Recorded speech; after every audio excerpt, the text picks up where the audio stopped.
Hey everyone, Yan Zhao here. Tonight, special guest, old school D&D aficionado, TSR employee, and friend of the immortal Gary Gygax, the Dungeon Delver. Okay, it's funny. This is the second time I've had to do this today because I was in the chat comments on another live stream. I worked for Gary. I did not work for TSR.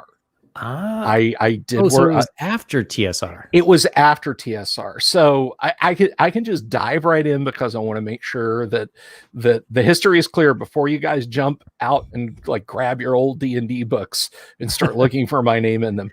Unless you bought one of mine that I sold for beer money back in the 90s and it's written in the front, it won't be there. But I met Gary through email, but which that was social media back in 1999, was you'd email somebody. And I kind of got to know him and pal around with him via email. And eventually I met him in person in Wisconsin in 2004. At that time, of course, that was decades after he left TSR. And he was looking to start his World of Greyhawk. Basically, he was revamping his World of Greyhawk campaign ideas. And of course, Greyhawk belongs to Wizards of the Coast. He wasn't going to try and step on their IP toes, but he basically took his notes and started revamping them for a lightweight, old school styled game called Castles and Crusades by Troll-Lord. And when he put out a call for writers, I essentially sent him my resume, which consisted of at that time 3, I think, homebrew modules, and said, look, I've been playing D&D since I was 10 years old. I would really like to jump in on this. I've got my first edition AD&D website. This is my this is D&D is kind of my passion. And he said, oh, sure. Yeah. Okay. Yeah. Welcome aboard. And so from 2004 until Gary passed in 2008, I worked with him through Troll-Lord Games. When he passed, his wife elected to not renew the contract with Troll-Lord Games. So while my stuff was written and it was in the pipeline awaiting publication, she took a different direction with Gary's IP. So years worth of work, not bearing any fruit. Well, some of it bore a little bit of fruit recently. I was able to take something of mine that I had written for Gary that was part of a larger campaign module that he and I exclusively worked on, that was based on some tournament notes from back in pre-AD&D times, called Teeth of the Barkish Noor. And he said, hey, do you want to take this and build like an expanded campaign based on my notes? And, needless to say, I jumped right on that opportunity. So I wrote a module and I completed it. I sent it. It, for reasons not sanguine to go into right now, it did not get published. It was sabotaged from within, not by Gary, but it was sabotaged. And so I was pretty crestfallen about that, but I started looking at a big portion of it that I had written, and I said, wait a minute. I put this in there with Gary's permission. I showed him this portion of the manuscript and said, hey, can I have this dungeon adventure put in here to kind of liven up this section of the world? And he said, absolutely. So literally his absolutely is the only thing that made it go into his already extant campaign module. So I said, well, I wrote all of that. None of it's based on Gary's notes. So I turned around and told Frog God Games, who are excellent people, I said, hey, I have a complete adventure that was written with Gary Gygax. You guys want to publish it? And needless to say, they jumped on that. So out of the ashes, we got the Lost Crypt, which is, my not at all original title that I gave it. But I'll share the link here to you, and if you can stick that in a trap. So if you'd like to see that is you can pick up a copy of that at Frog God Games. And that is an actual module that I wrote for Gary Gygax. That is a section of the module, The Teeth of the Barkesh-Nor. Very cool. So all of that being a roundabout way to say I'm old school, but I'm not that old. Not quite that old. Don't have any pay stubs from TSR, sadly. Although I did, when I was 10 years old in 1980, send them a handwritten D&D module to see if they wanted to publish it. I never even got a rejection notice. Well, it was that good. It's a tough business. So how did you start gaming? Were you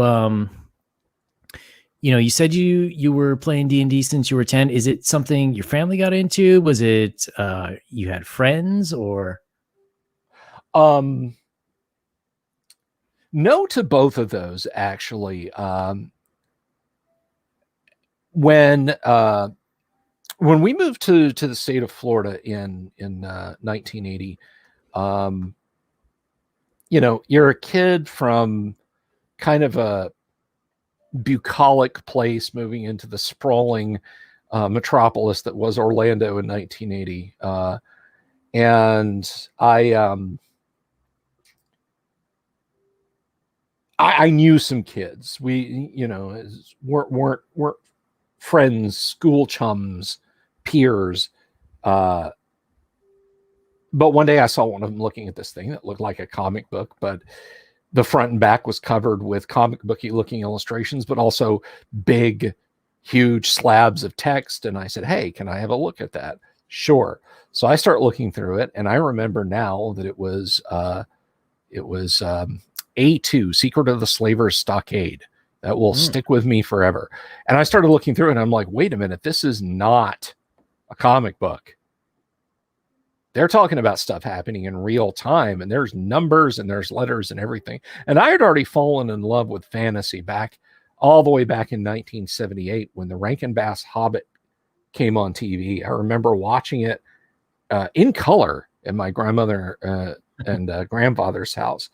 And all of my aunt's hippie friends were there watching it. And I watched it. I loved it. And I don't remember how long it was later when my Aunt Donna said, do you want to read the book? And I said, sure. And she gave me a copy of The Hobbit. And I read it over the course of a fall. Because, it's a 300-page book, and an 8-year-old, that's a bit of an ask. For 8-year-olds. That's a bit of an ask. So I read that, and then I said, wow, that was amazing. I wish there were more. They said, oh, well, I have these. And so I got The Lord of the Rings, and I went through those, and I just fell in love with fantasy. And then, like I said, we moved to Florida, and I got my first taste of D&D, and it was game on at that point. And that would have been 1980 or perhaps 81. So right before the Satanic Panic. Yes, I actually got, caught right in the maelstrom. Now, I'm not, I'm a person of faith, but I don't think anything in basically a set of stereo instructions that are mixed in with some Errol Flynn, some Conan the Barbarian, and some The Hobbit are going to drag you down to hell. My parents were a bit less circumspect on the matter, let us say. So as quickly as I got into AD&D or into Dungeons and Dragons was verboten. It was, as the Germans say, nicht Gerwehr, which of course means not Gerwehr. So did that make it sexier? Like, did that make it more like, oh, now I really got to play this game? Yes. I will say unreservedly, yes. And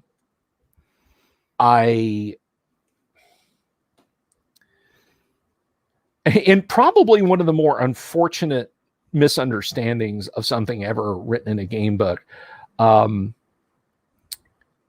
I had seen that shitty paperback book called the Necronomicon,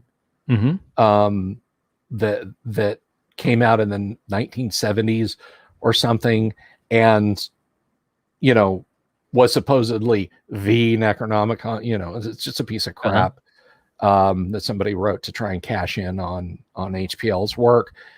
I had seen that like at Walden Books. Well, my girlfriend Wendy up the street from me got me a copy of Deities and Demigods, which was one of the source books for first edition AD&D. And before the most Byzantinian inter-office squabble made TSR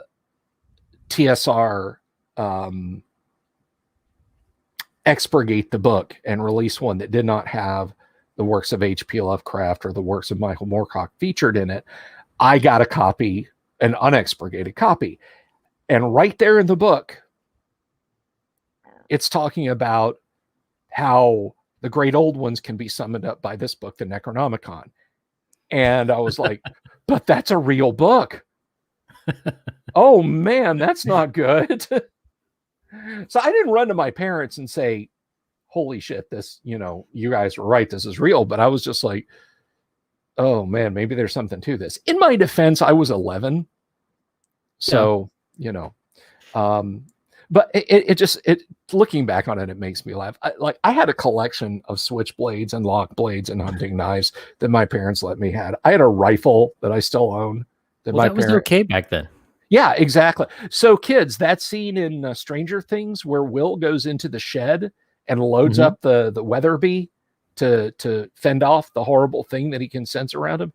Totally plausible. In the 80s, that was absolutely a real thing. I've still got my 22 rifle that like my uncle, or my great uncle just like gave me one day. We were out on his ranch in Alabama, this years before D&D or anything. I was like 7 and he gave me, so here's 7-year-old me and I've got this 22 caliber rifle, and so yeah, it was kind of funny. My parents are like, Tolkien, absolutely, it's fantastic. Our boy can read at a college level. That's amazing. Rifle, it, son. Not to point that thing at people. Knives, don't take him to school. Don't take him to church. Don't take him to the park with you. This comic book, Conan the Barbarian nerd game, oh no, you'll go straight to hell if you play that.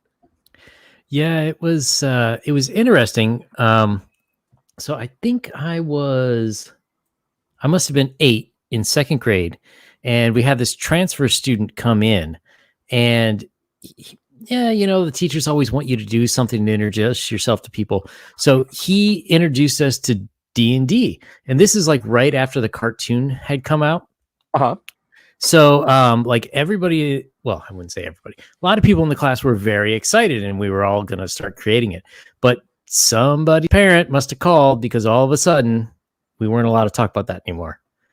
And that, for me, that sort of put a damper on it, because like all of a sudden nobody really wanted to play. Not only was it like the satanic thing, but somehow it just became like nerdier than nerdy. Like you just couldn't afford to be associated with that much nerd and make it out of school without getting beaten up.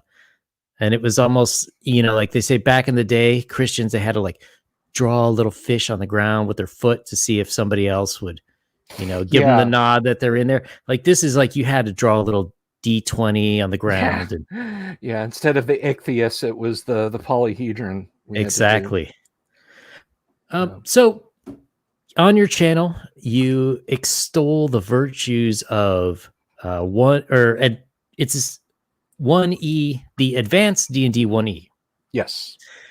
So what do you think of all the additions going forward? Is 1E like your choice because of nostalgia, or you and Gary had like sort of worked on the most material for 1E compatible things, or is it like mechanically superior to the other versions?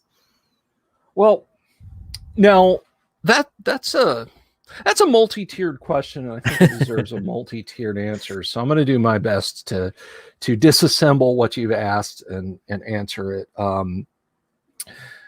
First of all, let's tackle the mechanical simplicity first. One can extol the virtues of a modern automobile. For all of its benefits. It's more fuel efficient. It has more options. It's more comfortable.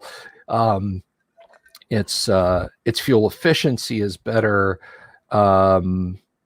It's it's quieter. It's lighter weight, and so on and so on and etc. But sling a rod in your 2021 Toyota, and it basically becomes an inert block. If you open the hood, you're looking at a very oil-stained plastic sheath that is there to stop you from getting into the, really digging into the power barn, as one of my favorite YouTubers says. A 1971 Nova with a 350, if you sling a rod, if you happen to have the parts in the back of the car, you got a pretty good chance that you're going to drive home right then. Mechanical simplicity does not mean a lack of utility. And the underlying mechanics of AD&D are they are very simple, and they are very malleable. To go back to the car analogy, if all you want to do with AD&D is run a game with fighters, magic users, thieves, and clerics, everybody goes to 9th level and then they retire. The end. And that takes us, a year of 3 hours a night, 1 night a week gaming to accomplish. Then that's perfectly fine. If you want to run a completely gonzo, over the top, I'm going to take everybody up to 25th level. Characters are going to have their own pet spheres of annihilation on leashes. And, they're going to start deleting entire planes of the abyss and so on. And I'm going to throw in a mix of house rules to make that happen and so on and et cetera. It'll absolutely do that. It is entirely flexible and capable. As for my love for AD&D, I've kind of fought back against nostalgia, because I think there is, in many people's minds, and I don't think that you were coming at it this way. Don't misunderstand me, but a lot of people view nostalgia as like a 50s themed diner. Your waiter has a Fonzie pompadour and wear, his apron is fashioned like a leather jacket, and he, to make his $2.17 an hour has to say "ay" after you place your order, and so on and etc. And it is, to quote John Travolta in Pulp Fiction, like a wax museum with a pulse. That is what a lot of people perceive when you say nostalgia, and I think the perception of, oh, you're playing AD&D, you must be doing it for nostalgia reasons, is the idea that you're treating it like a gaming museum. Look at me, I'm playing a magic user. This is how it would have been in the old day. Ha ha ha. This is so primitive and silly. But I think there is a lot of fun still to be had in the rules. Rules don't expire. They don't require compatibility patches. It's not like, well, I really love this DOS game, but it doesn't run on Windows 10. I got to jump through hoops to make it work. I got to run DOSBox. I got to run a virtual environment. I got to try and patch this thing to run, or find something that's kind of like it that'll run under Windows 10. None of that is really required for classic D&D. And so the sense of nostalgia in a positive way means that you're embracing all the strengths that the game had. Does that make sense? Is that a little, absolutely. blowhardy of me? No, I don't think so. I do think that there are certain people who, in various areas of their life, they just sort of get stuck in a certain way. Like, I know this way, I like this way, therefore, I'm not going to change. But I think you're right that, mechanically, every edition has its own pluses and minuses. And, I definitely think there are reasons to play each edition. Sure, absolutely. And I mean, the Ultimate Edition Warrior statement I have to say about it is, hey, like what you like, but at the end of the day, not you, the general you, not right. you, in your heart, Led Zeppelin is better than a SoundCloud rapper. That is definitely true. I mean, War Pigs is a better song than somebody can come up with on TikTok. It just is. And yes, before anybody starts angrily typing, I know War Pigs is by Sabbath. The point is, the classic stuff is where the black magic is. That's true. So these days we are on 5e. I think 5e came out 2015. I think so. Yeah, we're about 6 years into it. Yes. So things have, in the world as well as in the gaming community, gone horribly awry. Yes. And so is we were talking a little bit before, but is there something inherently wrong with 5e as written, or is it more the culture that has come up with it? There's nothing wrong with 5e that I can't fix with a couple of hours, my PC, and some house rules. By PC, I mean computer. It's a problem when you come up with multiple acronyms. I mean, you want to drive, my wife works for the U.S. military. You want to drive her crazy? Ask her what the acronym ACES means. Ooh. Every program in the military wants the acronym ACES for their pet projects because it sounds cool. So, it's just like, it can be the most mundane stuff. So my computer, I can sit down at my computer and I can come up with some house rules, and I can make a palatable old school game, old school feeling game, old school behaving game out of 5e. And I can do that by giving each class its own separate, its own separate experience point chart, having armor classes go down instead of up, and using the AD&D and basic and original D&D saving throw tables. Okay. It's really, for me, that simple. If somebody said, hey, I really want you to run a game, but we really want to play 5e, and I agreed to it, I would say, okay, but there's going to be these 3 changes. And if they were cool with that, we could have a final time. I think the problem is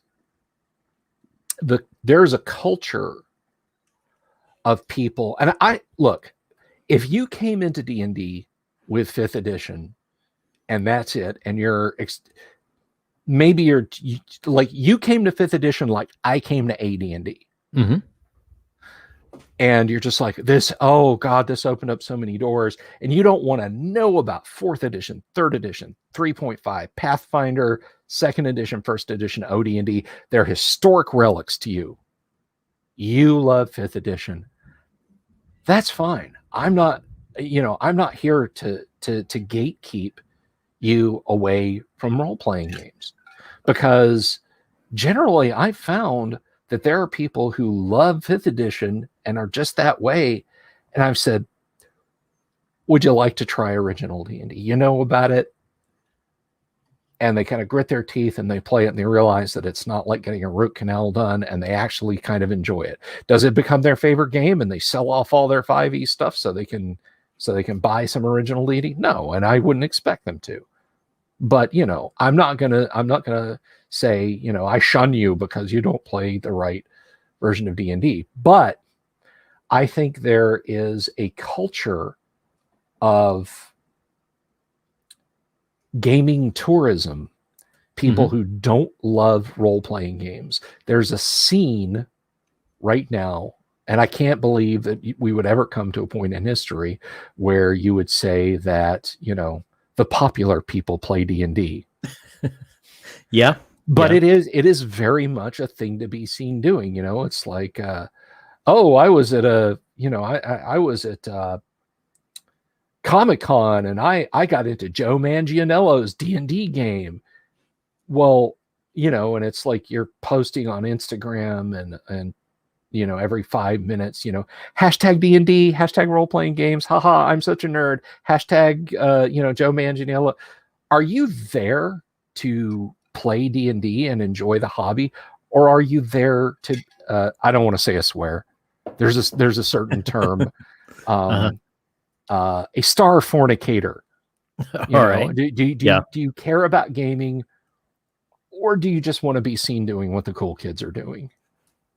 Because today, a couple of years ago it was comic books, now it's role-playing games, and in a couple of years after that it's going to be who knows what, DIY PCs, or probably performance cars or whatever. And the people who thought it was the super coolest thing in the world to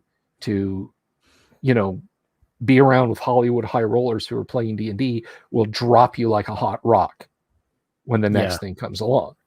For sure. So that kind of brings me to something else I wasn't going to ask originally, but Critical Role.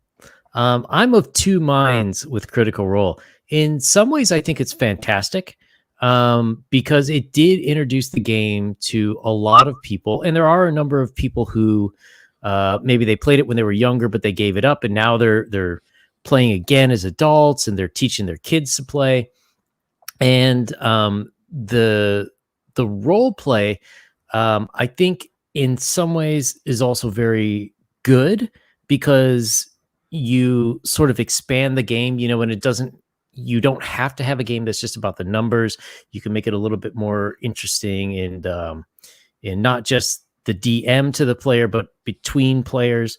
But there is also a very dark side, which in looking at the show, it seems like it took a lot of them by surprise as well, where they've been accused of being racists and not conforming to this group or that group's wish at different points, but they seem to try to. And to me, it almost seems in some places like they're scared to sort of buck the trend.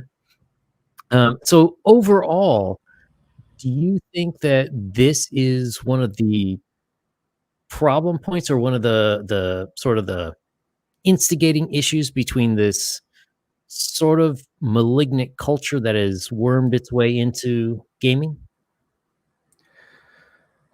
I unfortunately, I have to say that yes, I think that there is, again, the culture of D&D is the geek touchstone to be seen engaging in, and Critical Role has kind of pushed that mindset that if I play D&D, it's going to be just like Critical Role. Yes. We're gonna hashtag stream on hashtag Twitch, and people, when Critical Role started to hit big, kept coming to me saying, Bill, have you seen this thing called Critical Role? And I felt like I felt like Vivian Bastard in that episode of The Young Ones, when people keep asking if the Young Ones have a video, and it's yes, we've got that video. And I was the same way. I was like, yes, I have seen Critical Role. Stop asking me, because I had seen Critical Role, and while I think initially Matt's heart was in the right place, it's become a self-perpetuating self-perpetuating. I can't even English goodly. A self-perpetuating form of, we're playing D&D, so people will watch more Critical Role, so we'll play more D&D, so people will watch more Critical Role. And at the end of the day, I'm like, are you just building a Twitch audience, or do you actually give a damn about Dungeons and Dragons? Because if it's the former, you're kind of part of the problem, not the solution. And I'm not going to stomp on Matt Mercer and say, look, you're playing D&D wrong, get out of my hobby. But I just wish that the people who think that Critical Role is the way D&D is, and that's how games are going to go, I wish they would take a step back and really analyze it and say, look, do you want to watch a amateur fantasy TV show, or do you want to play D&D? Because it kind of seems like it's the former. Yes. Well, I have noticed that there is a trend among younger people, and actually this trend's been going on probably 6-7 years now, where they like to watch people stream playing games, but they don't actually play games, like video games. So it seems to be something with like a generational thing where, our generations, we would want to do the activity, whereas they're cool with just watching it. I'm sorry, you broke up a little bit. Oh, I'm sorry. Repeat on. So I was saying, for the last 6 or 7 years, you've had people popular on YouTube, like, oh God, now I'm blanking on the name. But people who will stream themselves playing games, and younger people seem to just enjoy watching it. Whereas, back in our day, we would say, oh, that's cool, I want to play that now. Oh yeah. Okay. So yes. First of all, I am guilty of being a fan of a couple of people who play games, watching Let's Plays. There's a lot of stuff that, like, and I am just talking about computer games. Let me be 100% clear. Like, I am never going to jump through the hoops to get a classic Macintosh working to play some ultra obscure corner case game that I saw the box of in Babbage's Electronics back in 1992, and thought that dating myself there, huh? That takes me back. But that I said, oh, that's cool. If some guy's got like a 40-minute segments of playing a game, and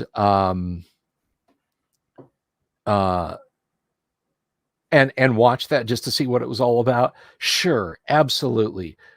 But like, if there's a new computer game that drops that I really want to play, I'm not going to watch a Let's Play of it. I have no interest in that. So I think that culture of people who just want passive, drip fed entertainment, be it in a computer game or in a tabletop role-playing game, is a sad and pervasive reality. And again, I think it comes back to people who want to feel like they're part of it. And to those people, if there's anybody out there, if this brushes right across someone's YouTube notifications and they get to this point to you, I say, please don't watch the streams.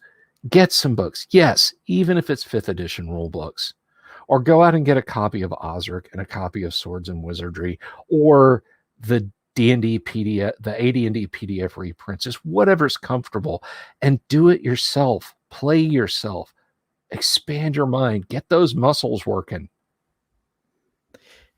So I'm wondering too, what do you think is sort of the best way to combat this situation, in terms of how do we sort of shift things back, not necessarily to the way that they were, but how do we reinforce fundamentals of role playing where,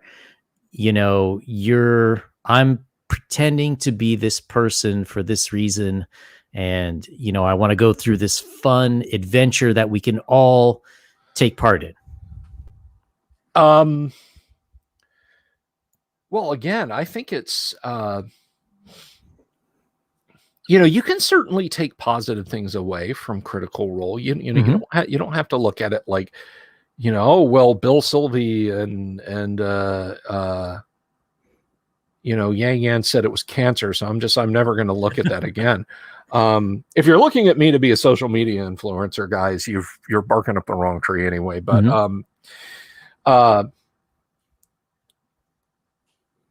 look at that and find out what buttons deep in your cerebral cortex is that pushing for dopamine release, and then start doing those things yourself. Start doing those things. You know, if you have no D&D books at all, you can download the basic rules for 5th edition for free. Still, the 5th edition starter set is free. Get it. Find 2 or 3 nerdy friends, and even, you know, if it's on Discord or Facebook or wherever, and say, let's do this. Let's give this a try. And start doing those things. And I know that may seem to kind of contravene to what I said earlier about Critical Role isn't D&D, and people think it's going to be play that way. But take those ideas and expand on them. Don't just mimic what Matt Mercer and his band of actors are doing. Actors and actresses, excuse me. You know, and draw your inspiration from your favorite stuff.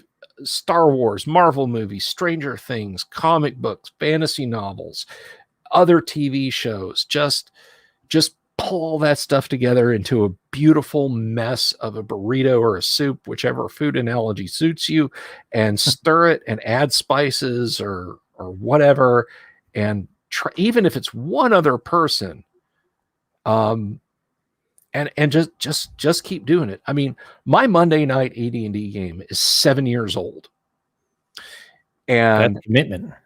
I have 16 people at the table now. I started with 2. Now, granted, I'm a little bit more of an extrovert. It was a little easier for me to collar a couple of friends and say, "You're going to play AD&D with me," and then make them sit down and have fun till they started having fun doing it. But to combat that, people have got to be willing to just look at the things that make them happy and look at the things that produce, again, that dopamine release, and do it themselves instead of watching other people doing it. I mean, you know, when I was a kid, believe it or not, despite all this nerdly talk, when I was a kid, I actually used to go out and play football and soccer and baseball with my friends and ride my bikes too, you know? Well, it's like, you know, Sunday NFL games were on, Saturday college games were on. And after school, if there wasn't some nerdy pursuit I wanted to do, I'd go out and play football, and we'd talk about, I'm Tony Dorsett, and I'm Dan Marino, and things like that. And we were emulating what we saw because it felt good to us, you know, to picture ourselves doing things, but then we were doing things on our own too, because none of us at age 8 could throw a football 80 yards. Right. And again, does that, I feel like I kind of walked around your question without ever stepping on it, and I apologize. No. Well, I guess, so for me, I think part of the cure is that, a lot of the, not counting Critical Role, let's set them aside for a second, because they are professional actors and they're a bunch of friends, and it's easy to play off your friends. And if you know how to, you know, really get into characters, it can be exciting. But let's say most of these streams I see online, a lot of them are just fairly bland, fairly milquetoast. And to me, it seems like the way to combat a lot of this nonsense is not to sanitize your game. It's like you're saying, find out what part you really respond to. Well, I think part of it starts with the DM, and that you have to figure out what really interests you and what kind of story you want to tell. And then you have to find people who are okay with going along with that idea, and then building off that. So how do you suggest that people sort of start to, like you said, you started your Monday night game with 2 people. How do people start building that for themselves? Again, it's just approach friends. You know, a lot of times, one of the things that let me take a step back, because I think there's a 10,000 foot view here that can help people out. When I don't know how YouTube's algorithm treats people saying the C word, so I'll just say Andromeda strain, like I do on my own streams. When the Andromeda strain broke out last year, you know, I started talking to people. I set up my little Logitech webcam, and I started talking to people just on a daily basis. Just every afternoon I'd set it up and I would just BS with them, because I would see people on social media, people that I know and I care about, that were going stir crazy. Not just from, okay, well, all I can do is go to the store and come back to my house. But people who are legitimately in fear of their lives, because, you know, some people were saying, hey, this is just influenza. And other people were like, yeah, this stuff can like get pulled up in rain clouds and will be like, you know, forever with us, and you can die from it instantly, and so on and etc. I'm not going to talk about the various merits of it. People were afraid. People were afraid.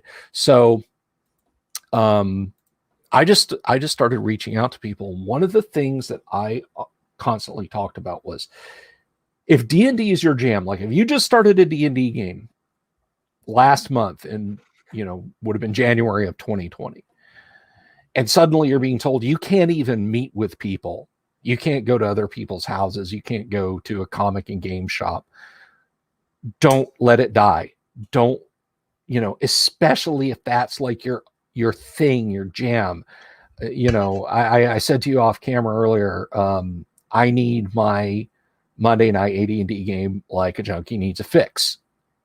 I really do. Now, I had been playing online because a lot of my gamers, half of my group, now it's a little less than half, but half of my group was out on the West Coast, up in the Pacific Northwest. So I would try and tell people, look, don't let your game die. Here's how you do this. Here's how you game online. And I would always finish up with, if your face-to-face group doesn't want to get together online, they don't have the technical skill, they don't like that kind of gaming, they don't have the bandwidth for it, whatever reason, go to D&D meetups, go scan the Roll20 open game lists or the Fantasy Grounds open game list, and find somebody who's got a game, find someone who's got an open game. And I would say, in response to your question then, Yang, is that everyone right now who wants to expand their mind beyond just passively taking in somebody's live stream, whether it's Critical Role or anybody else's, go to those same resources. Things are open up a little bit more. Go to your comic and game store, pin up a note, ask them if you can just, hey, do you guys have an announcements thing where I can just like say, hey, here's my email address here, you know. There are lots and lots of ways. It used to be, back when Dungeons and Dragons first came out, TSR's publication at the time, before Dragon Magazine, was called The Strategic Review. And they had a column in the back that was called Mapping the Dungeons. And there were few enough people DMing D&D games that they actually had a column. Like, hey, if you're in Florida, Bill Sylvie, who lives in Longwood at this address, runs a D&D game on Monday nights, you know. And, oh yeah, well, you know, I can write a letter to this guy, you know, and seek him out. So there are still ways like that to do things. There's still ways to do things like that. Don't be afraid to just reach out. And see, there might be people in exactly the same situation who are like, oh, thank God, somebody wants to play D&D. Awesome. This is great. And again, I've got 16 players. I made a joking post on Reddit the other day, the AD&D. There is something on Reddit for everyone. There's an AD&D subreddit. And I posted up, I said, you can't have any AD&D. I have it all. Because, you know, I have 16 players, you know, it was tongue in cheek. It was tongue in cheek, of course. But there's another example. Reddit. Hey, I'm in the post in whatever, you know, the r/D&D and say, I'm in such and such. I'm looking for a game. There's all kinds of resources for people that want to, that want to find folks to game. And there's no reason why you should sit there and think, you know, oh, well, I'm not good enough. And people want to game. Yang. Yeah, I think so. Want to game. I wouldn't have 16 people willing to play a 40-year-old version of Dungeons and Dragons if people didn't want to game. So just on a practical point, how in the heck do you manage 16 people? Like, doesn't that get really boring for people waiting for their turn in combat? No, because the way first edition AD&D combat works is before initiative is rolled, there's what's called the declaration phase, where you go down and you ask everyone in the game, you know, Aurora, what are you doing? James, what are you doing? Mark, Jeff, you know, just on down the list. Tracy, Shelby, boom, boom, boom, boom, boom. And I'll go down the list and they'll tell me what they're doing. Generally speaking, when, to quote Robert E. Howard, when the broadsword sings, players are not going to stop what they're doing and say, yeah, I know for the past 5 combat rounds, I've been saying melee. I'm going to do something completely different now, and I need to take 5 or 10 minutes to explain it to you. You know, the people casting spells will either cast a spell or not. The people in melee will melee or not. And I can blitz through that list of players in about a minute and a half. So, you know, and I've got it down to a system. Even the new players pick up on it after just a short list. So say I've got 5 fighters, you know, Tony, Mary, John, Jane, and Jim, and I can just go through those 5 and say melee, and they'll say yes or no. You know, or same. You know, if it's been round after round of this, same. You know, same. And if their opponent dies, if the battle is swirling and spread out enough and their opponent dies, they might say, I see that John has been badly wounded by the giant. I'm going to go over and fight. Okay. Well, it took 6 seconds to tell me that. So that's true.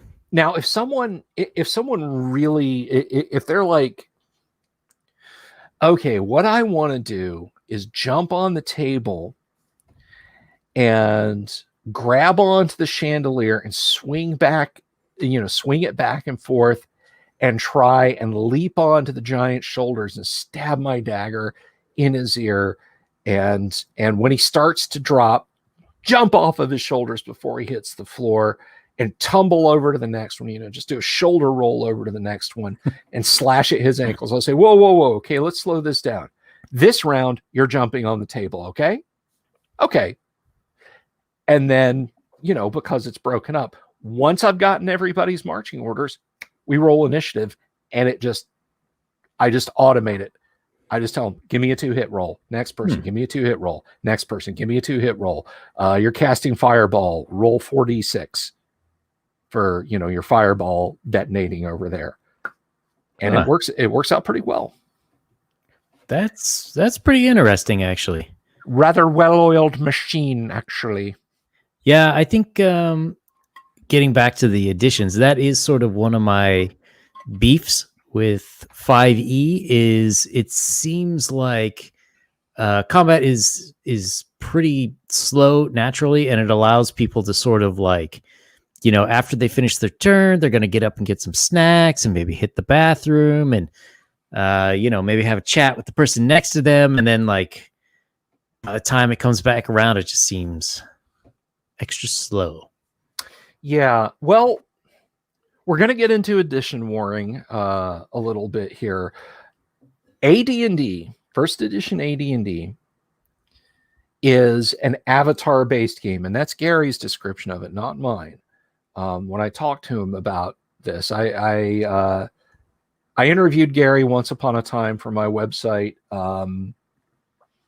and I asked him if, when other RPGs started to introduce skills into their games after OD&D and after AD&D rolled out, I said, did you look at D&D and say, wow, we should get one of those skill systems in there? And he said, no.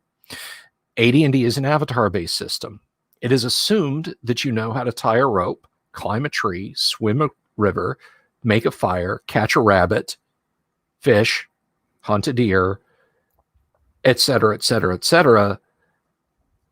And, time is not spent on those things. The introduction of a codified skill system into D&D, which really started to kick in with what they called non-weapon proficiencies in second edition, and then they straight up blew up a full-blown skill system in third edition,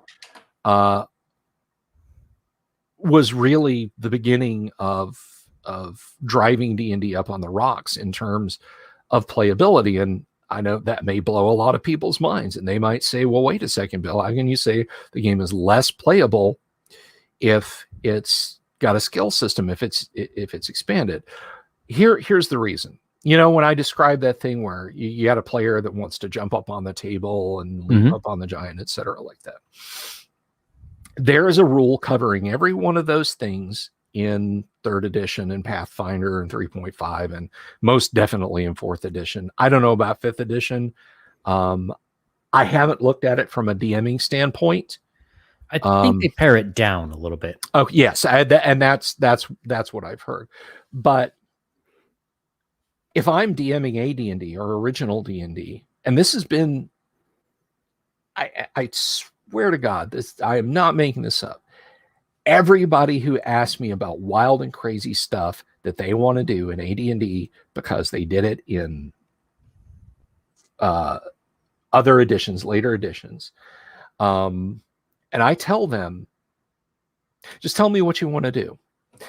If in my mind's eye I'm thinking about it and I'm like, that's pretty crazy, I might have them roll a d6. Roll a d6. On a 1, you face plant. on a 2, you stumble and it takes you longer than a round to do it. The rest of the rolls, you're fine. But there's no skills. There's no list of things you can and can't do. Everything that is not forbidden is permitted. In a skill-heavy system, everything that is not permitted is forbidden. No one that doesn't have, the seduce the king's daughter skill on their character sheet, or king's son, again, we're going to be ecumenical, is going to feel comfortable trying it if they know that rule's in the book, but they don't have it, and they don't want to, if a player says to me, I'm going to put some moves on so-and-so over there. Okay. All right. That's cool. And we go on and we move on. I won't bog the game down with something, and the game is not bogged down by something that just shouldn't bog it down. It's good role play to want to do those things. And why should I let a thing hinge on the throw of the dice? Look, if you want to roll the dice because you like the keen sound it makes, knock yourself out. But at my tabletop, I want your eyes off the sheet of paper. The only reason you should be looking at your character sheet is so you can write down how much gold you got or how many hit points you lost. Mm-hmm. Or whether or not you used a potion or cast a spell. Beyond that, don't worry about what's on the piece of paper. Engage with the people around you. Look at the table. Look at me. Don't, what's on the page doesn't matter. I always like to use this example. The biggest Air Force in the world is the United States Air Force. The second biggest Air Force in the world is the United States Navy's Air Arm. The Air Force has a little thin book of things you're not supposed to do in a fighter plane. The U.S. Navy has a great big thick book of things you're allowed to do in a fighter plane. There's a few rules for things you can't do, or a lot of rules for the only things the only things you're permitted. And I'd rather fly with the Air Force, to be honest with you, in that circumstance, because you've got more latitude. And a player that has a character sheet, but in Pathfinder, I can have up to, 50 discrete skills. What if you want to do the 51st thing you don't have a skill for, bucko? Mm-hmm. You come to my D&D table, guess what? You have infinite chances to do an infinite number of things, and they're not limited by a skill system. Now, are there abilities that require rolls in AD&D? Absolutely. But they're corner case ultra specific things. Mm-hmm. And, it's thief abilities.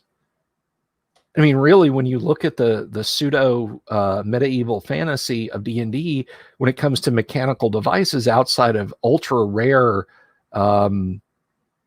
artifact level magic items, a really well-made lock is the most advanced piece of technology. And I mean, how many people do you know that could, build a computer from components? And I don't mean like buy a CPU, buy a motherboard, buy RAM, buy a video card, buy case. I mean, here's a pile of diodes. Here's a bare PCB. Go to town. Very, very, very few. That's an extremely narrow skill set, right? Yeah, for sure. So it's the same for the thief in AD&D. That makes sense. The thief picking the lock is the equivalent of, shut up for a few minutes, guys. I'm going to try and build a computer out of diodes and bare PCB. Yeah. So let's tell us a little about you at the moment. What are you working on? So I have a couple of things in process at the moment. I have a couple of projects for Frog God that are going to be hopefully published. One of them maybe this year, but definitely in 2022.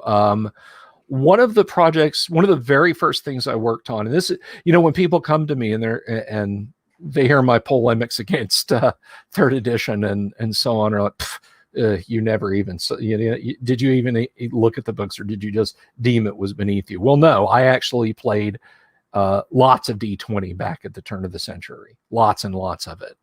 I didn't form my opinions just because I'm a grumpy old man.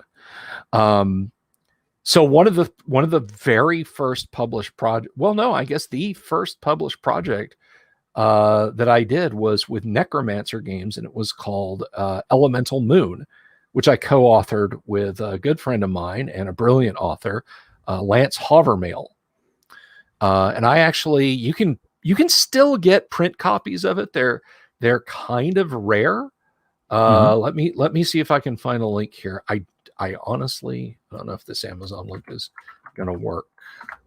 me just double check it before I send it to you. Yeah. So I went to Lance and I said, hey, let's write a sequel to Elemental Moon, because that was an awesome gig. And so he and I have been at work on, where'd you go? Sorry, I got two 27-inch monitors and I lost my window here. No worries, no worries. So you can check out Elemental Moon. And yes, that is by Lance Havermail and Andy Luke Crossness, because I didn't want, oh God, it's too embarrassing to even go into why I wrote under a pen name. Just to suffice to say, that's me. So if you want my first ever D&D product, that is for 3rd edition. But I am working on a sequel that will be released for both Swords and Wizardry and 5th edition D&D. Oh, cool. And it is, let me tell you what, if you're a player, bring a few characters with you. if you're a DM and you like to collect dead characters sheets, bring a empty binder with you. I am working on an expanded version of the Lost Crypt for Frog God Games. That will be the next project that I do, which you linked to Lost Crypt earlier. Mm-hmm. That's next in the pipeline. And I'll see what else of mine that they might want to publish. I also currently have, this came out a little bit ago, but my buddy, he and I worked on Gary's projects together. Don McVitie has his own impressum called Hellebard. And I have a book out at Hellebard Games. This is one of the Greyhawk adventures that I wrote and gave away for free on my website. Cool. But obviously, because of IP reasons, it's been de-Greyhawkified. But it is, of course, I respect Wizards of the Coast IP. I won't pirate their stuff. That's just asking for a sock in the mouth from a lawyer. For sure. So yes, Temple of the Sun is available from Hellebard Games. But yeah, I've got a few things in the pipeline, and then there's a Project X, but I'm not, to quote the G-Man at the end of Half-Life 2, I'm really not at liberty to say what Project X will be, but suffice it to say that it's going to be big. It will be large. So out of curiosity, I see a lot of these things that you're selling are through various websites, through various companies. Mm-hmm. Have you considered dipping your toe into the crowdfunding space? Myself, I have not yet. Project X might be crowdfunded. It might be. I mean, I have considered it, but I don't want to give too much away about what Project X will be. But now, Lost Crypt was Frog God themselves did the initiative. They did Indiegogo crowdfunding for Lost Crypt when it was originally published. So that's how they got that out there. And it was so exciting as an independent publisher to see, just to sit there and hit F5 every morning, come out to the PC and hit F5 and watch that, watch the Indiegogo for Lost Crypt go up and up and up, because it was very exciting to get a classic D&D project that Gary and I had both worked on to finally see that published. So just from a sheer, to use that word again, dopamine release, it was fun to crowdfund. So yeah, I may dip into crowdfunding for other projects too. Interesting. Yeah, there's a lot of, there are a lot of projects out there, but it seems like that in a lot of ways is kind of the way to go. I don't know. Let's see, get your opinion real quick. Do you think that there is sort of like a centralized market or place? Like, for example, if you want books or whatever, everybody thinks go to Amazon.com. Right. But to me, it seems like there's just so many different of these companies that are selling RPG products, and some are fantastic, but it's hard to really get your work out to the number of people that you would like to. Do you think crowdfunding on one of the main platforms would sort of help to solve some of this, or do you think in the end of the day, we sort of need to wait for a little bit of consolidation in these sites? Well, right now, crowdfunding is for role-playing game products is pretty saturated. You can't swing a dead cat without hitting somebody's project on crowdfunding for pen and paper role-playing games, and it's for the entire gamut. Since my buddies Stuart Marshall and Matt Finch broke open the classic gaming world with the release of Ozark and Swords and Wizardry, everybody else had jumped on the bandwagon and started releasing clones of their favorite versions of D&D. And I don't get me wrong, I don't begrudge them that at all. I think it's great. So there's a clone of second edition AD&D. There's there's probably an infinite number of D20 third edition fantasy games. I think some people have started open sourcing fourth edition, with a clean room re-implementation of that. And everybody is working through crowdfunding, whether it's just like, look, I'm going to send this over to FedEx/Kinko's and get a dozen or 100 copies printed up and saddle stitched, and I'll mail them to the backers. I need $300. Or it's, these are my 30-year-old lost campaign notes, and I had 8 TSR employees in my game and so on, and etc. And I want to make $50,000, and we'll keep this going for a year or something like that. Everything in between.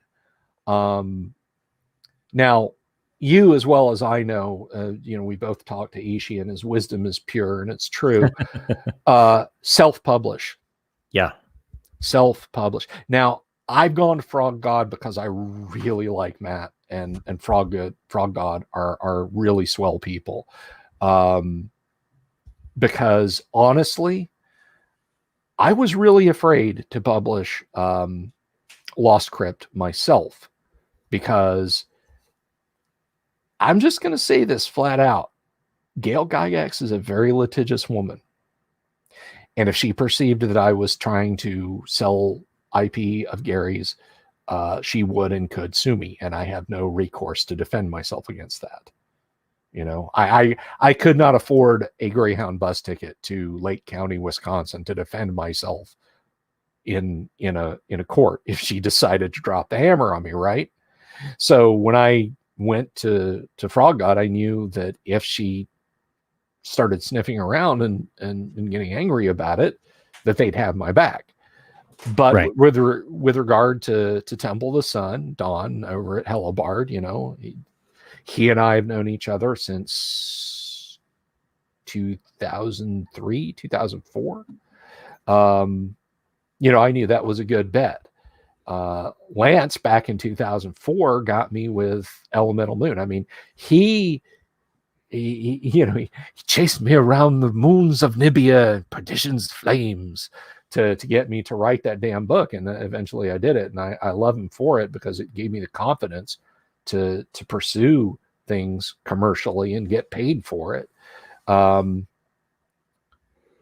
But now I would say self-publish, crowdfund, as long as you manage your expectations. I see a lot of people whose hearts were in the right place and who had the best of intentions in the world, and they go and they set a crowdfund number in the 5 digits, and they get the money, and they keep adding stretch goals, and they keep adding more features, and stuff just gets away from them.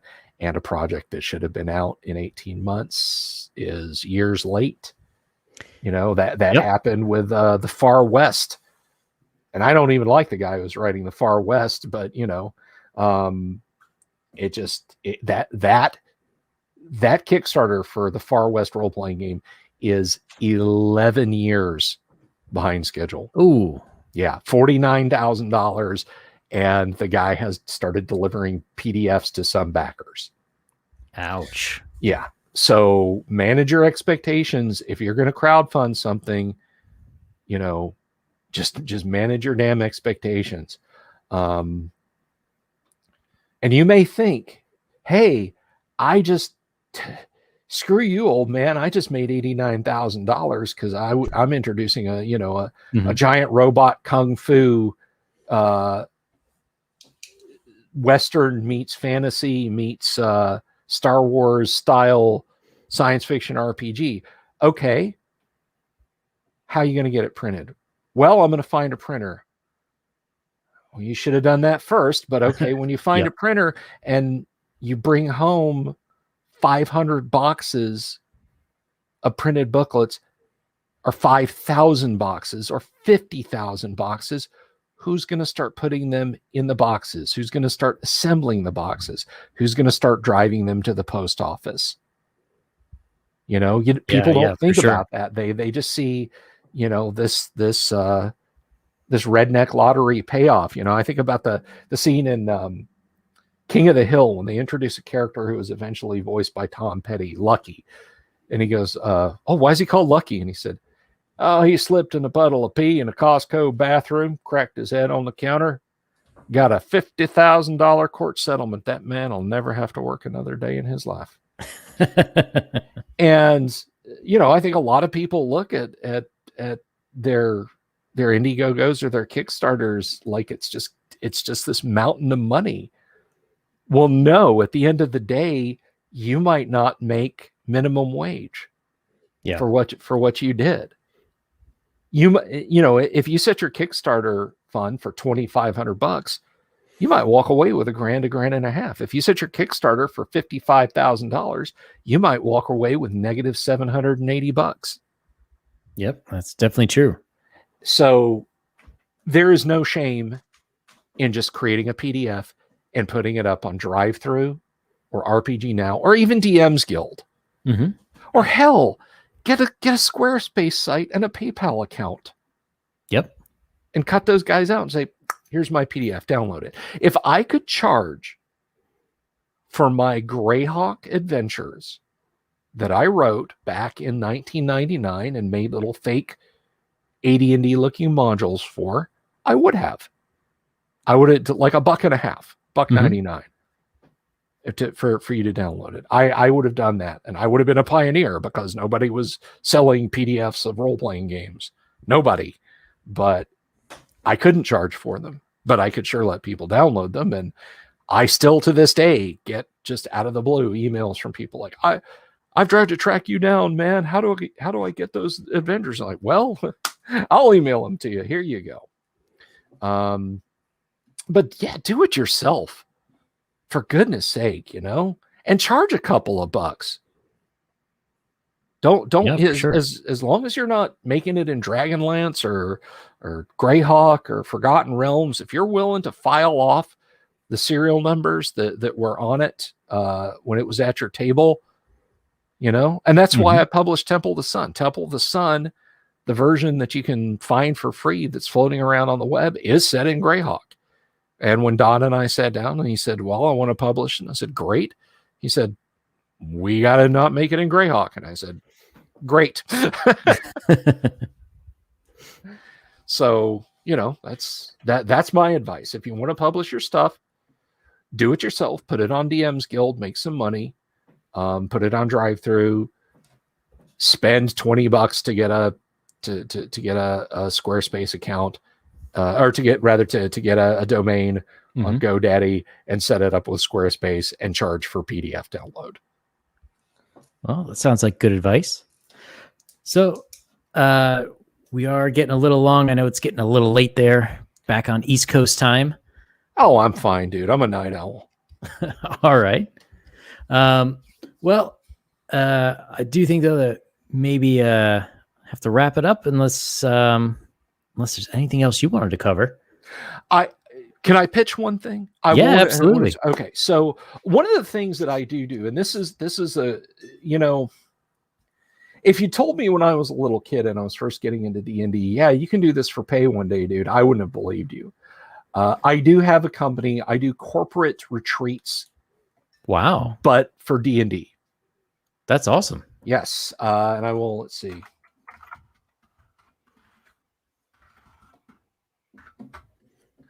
Guidekey.com. Is that, let's see. Make sure.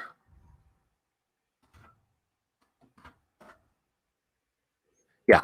Guidekey is my business. I have done a retreat for Amazon that was exceptionally well received. Now, obviously, we're in the time of Andromeda strain, so the retreats are virtual, but they had a lot of fun because let me tell you something.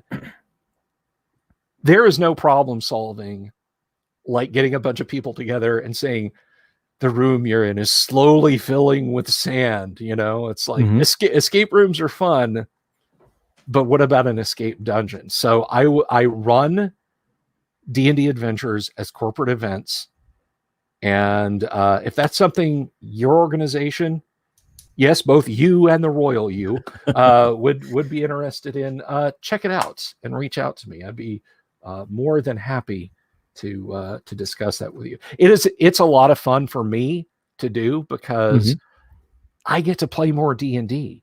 You know, a lot of people who DM D&D lament the fact that, oh, well, I don't get to play D&D. I get all I do is ever do is DM. You have the best seat in the house. That's true. Everybody at the table has one character. You, as a DM, have billions of characters and an entire world to play. So don't ever think that, and that's something to go all the way back to our earlier talk about getting together a game. Don't think that just because you have to DM that you're not getting to play D&D. In my humble opinion, you're getting to play the best part of D&D. Yeah, it's nice as a DM to sit back and say, I'm going to play, I'm going to game. Yang, you DM tonight and I'll run a character. But being the DM is really the best. And I get to reach out to people and hear the joy in their voices and the yells of triumph and everything when I run Guide Key, and it's a ton of fun.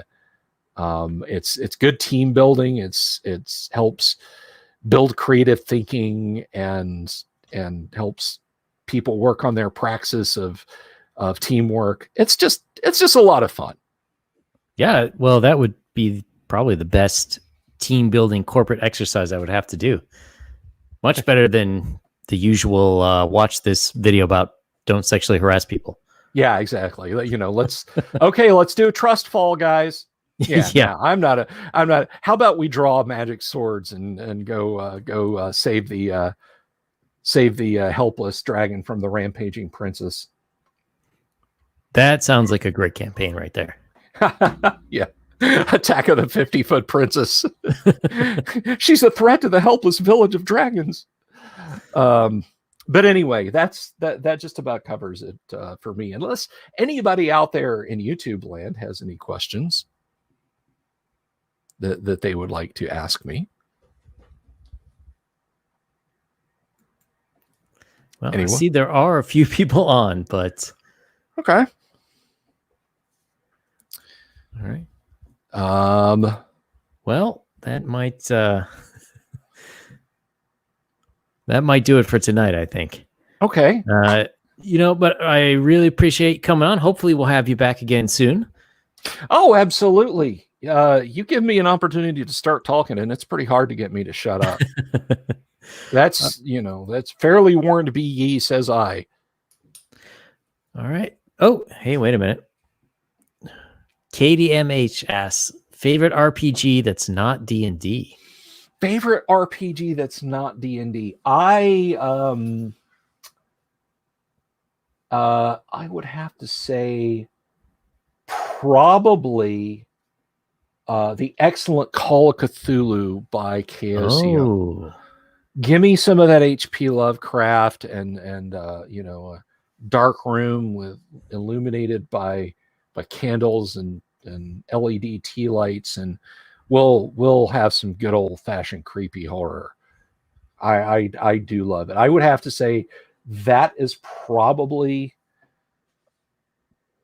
my favorite non-D&D RPG, with a very close second, the excellent first edition of Twilight 2000 by Games Designer Workshop. Oh, I'm not familiar with that one. Twilight 2000 is a what-if scenario set in Europe in the year 2000, where from 1997 to 2000, well, in 1997, there's a limited nuclear exchange that basically wrecks the industrial base of most of the global north and some of the global south too. The Soviet and NATO armies are fighting what is called in strategic theory a broken back war, where both sides have been strategically destroyed, but their armies are still in the field fighting with and over ever dwindling resources of food, fuel, medicine, ammunition, operational vehicles, and so on. And in Twilight 2000, that is literally where your characters find themselves, whether you're playing NATO or Soviet troops. Your mission is just survive at that point. It's Mad Max meets I